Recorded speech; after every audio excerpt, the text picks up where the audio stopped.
Well, I'll tell you, my husband is on the liver transplant list at HUP, Hospital of the University of Pennsylvania, right in Philly.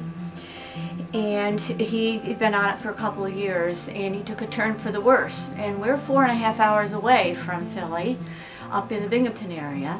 And I started researching prices and places to stay.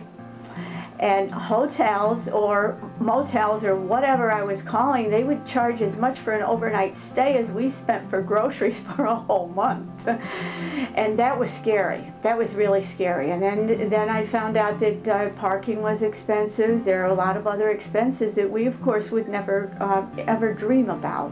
So talking with the liver transplant coordinator, Kay Reed, at the hospital, she suggested that we call Host for Hospitals. They took him to the hospital down here by ambulance in the middle of the night, so I came down with nothing but clothes on my back, scared to death because he was in pretty bad shape. Stayed in the emergency room all night, talked with Mike. He found me a place to stay all by myself. So anyhow, that first night she came up, sat next to my bed, and she whined, and after a while she put her paw up on the bed, and I reached over and I patted her paw a little bit and turned over and went back to sleep. And I knew what she wanted. By the second night, she sat by my bed, and the second night I was totally stressed out. My husband wasn't doing well. I didn't know which end was up. I was scared and confused, and I really didn't. I really didn't know what to do next.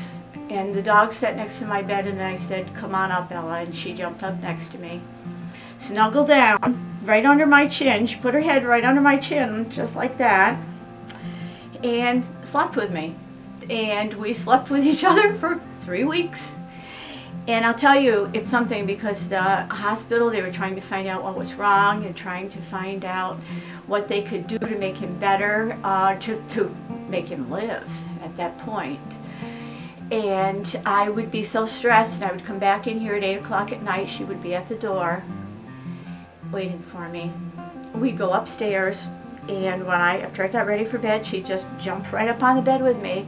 I'd put my arms around her and hold on to her just as tight, and it was like all of the cares of the day just kind of faded into the background. And it was a feeling I can't even describe. It's like, and I'm a person of a great faith, and it's like really like praying big time. And Ella kept her company and was really a friend for her.